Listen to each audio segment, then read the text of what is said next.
What do you think, Mo? I built these worktops from free wood. I'm really happy with them now, but during the build, there was a disaster. I don't know why I did that. With a few strokes of a brush, this teak went from beautiful to granny. I mean really granny. That golden amber kind of glow of well looked after, but at the same time ugly coloured wood. I know it's a taste thing, so if amber's for you, then varnish away, but I really wanted to keep the soft brown tone of the freshly sanded teak, so I spent about a week and a half testing various odd combinations of wood finishes to see if it'd be possible. I wanted to avoid the inevitable water damage that builds up over time on worktops, so I guess, just as I did in my younger days, I wanted a beautiful look but good protection.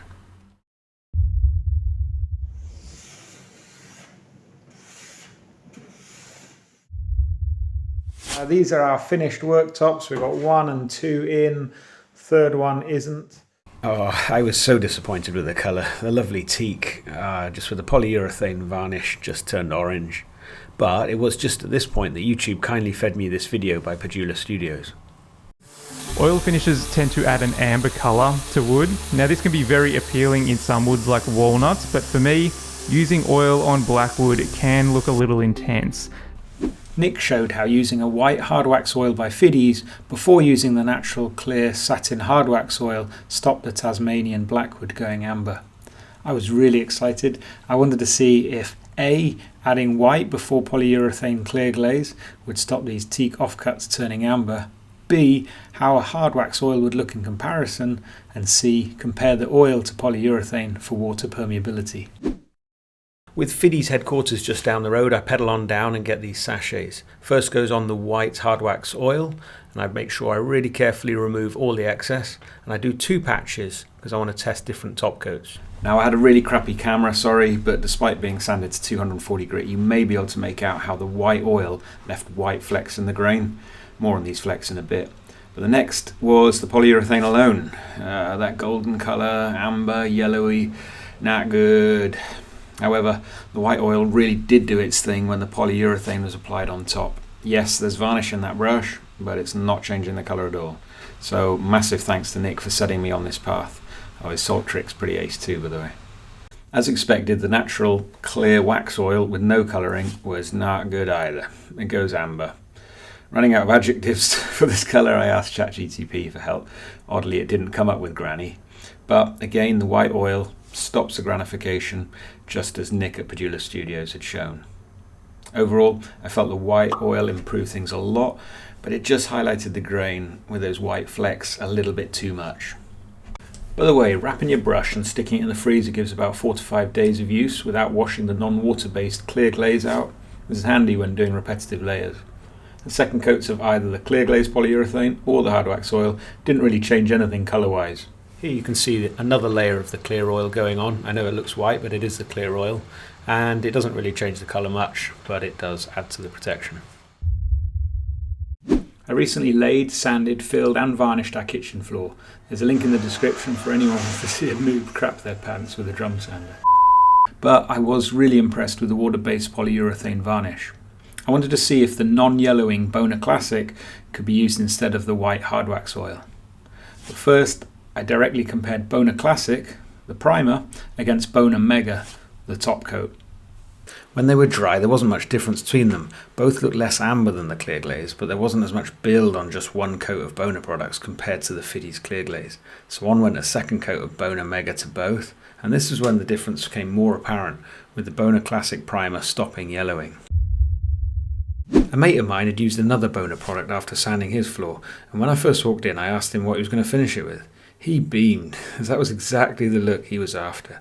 He'd used BONA Natural to get the unfinished look. Since the packaging said it would dry one shade lighter than the BONA Classic, I had high hopes it would be the answer. Once dry, it looked really pretty good, so I added the BONA Mega top coat, which did add a tiny additional bit of orange, but was still way better than the clear glaze polyurethane alone. I've been so impressed with the waterproof protection of Fiddy's clear glaze over the last few years. There's nothing to show at all after water has stood for 24 hours. So I sanded down the oils test piece again and decided to try combining the brilliant granny proofing of BONA Natural with clear glaze protection on top. For a side-by-side comparison, I did another patch of clear glaze first. In my day job we call this the control. As you can see, I probably put the BONA Natural on a bit thick and I was worried about this white effect. But luckily it did dry clear. Although not recommended by the manufacturer, I decided to put on another layer of the BONA Natural primer just to be 100% sure no folk from previous generations could admire any orange at all. Then lastly, on went BONA Mega on one and clear glaze on the other. Amazing results. I know it's sad what gets me going, but I was really excited. I'd previously just felt so disappointed in the orangey look of the varnish teak, but now I could see there was a way to keep the original colour and get good protection. I was super excited. Right then, so end of the experiment. Always the best time in a science lab when the results come out. Hardly a scientific experiment, I realise. In science we call this a sample size of 1, or n of 1. So not really too good, but it has been really informative for me, so I thought I'd share it with you. The first thing to note was the hardwax oils on their own. They look the best, and actually Pedulla Studio's idea of putting on the white before the natural definitely stops the amber colour coming, but I put some water on those, and basically after an hour of sitting water it left a really clear watermark afterwards. Okay, and an hour of leaving water is, with my sort of cleanliness standards, very forecastable, so it needs to be more robust than that. So best looking, but for me out, because we really need the clear glaze or some kind of plastic over the top, some kind of polyurethane. So the next bit was the clear glaze. This is how our worktops currently look, and this was the idea that I had based on what I'd learned from Pedulla Studios, which was stick on the white oil first. Sorry, can't grip it. Stick it on the white oil and then putting on the Fiddy's clear glaze. That looks pretty good, not bad, but it definitely has left a whitening in the grain that I'm not overly, it's kind of definitely better than this, but whether it's worth me sanding down the worktops behind the camera is another matter for that. Okay, here's the untreated. So it was pretty good. And then that brought me onto the idea of using the BONA products that we've already used on the floor, which give a kind of natural finish. But I only had the classic primer, and I used that and put on the floor varnish on top. I don't know if you can see it there. But yeah, it's pretty good. This is how the varnish on its own, the BONA Mega, without the primer. The primer definitely does help, and that was the classic primer.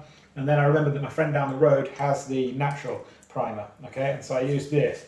And it was at this point I thought, hold on, this natural's looking quite good, but I put it on a bit thin there. So I sanded down a piece of wood that I had used previously for the wax oil one. Sorry, I got loads of dust in my eye. And this is the finish, and there's basically an absolute clear winner for me, and it's unfortunately good enough that I'm going to have to sand down those worktops, and yeah, it's going to be a big task. Okay, I'm hoping that's coming out to the camera, but there's a huge difference in the amount of amber as compared to that. And then this one was the natural primer, and then the Fiddy's clear glaze over the top. So these two are the winning formula. Of course there's more shine, it's not as nice as the teak on its own, I'll give you that, but it's so much, I think it's so much nicer than that sort of, my wife hates it when I say orange, I don't see orange in there, I don't know, amber, whatever you want to call it, that sort of glow that it gets to, as opposed to the more natural wood colour. So I'm going to sand down the worktops, I'm going to give them at least one good coat of natural, I think, and then a couple of coats of clear glaze, and that is going to be a lot of work. You might be wondering where I got all this expensive wood free of charge. The video of that quirky story, and how I built the worktops, is linked in the description below. But here they are finished. The advantage of being so slow at video editing is that I can give my verdict 1 year afterwards. The worktops are still nice soft brown colour and really well protected. If I did it again though, I'd probably use 2 coats of BONA Natural primer, as in one area the orange has come through the grain lines. I'm also extremely impressed with the BONA Mega floor varnish too, so I wonder if that would have been a possible substitute for the Fiddy's clear glaze for a kind of softer look. I don't know. I'm really keen to learn more broadly about varnishes from you guys, so if there's one that you're particularly impressed with, please let me know in the comments. And also, why is it good at holding the natural colour, or is it good for water protection, or just good looking in general? And likewise, anything that hasn't worked well, anything you're disappointed with, that's also really useful to know. So I'd really love to hear from you and learn. Thanks so much for watching, guys. Diolch pawb. What do you think, Mum? Oh, it's very nice, Ben. The only thing is, I think it should be more orange than that, like teak.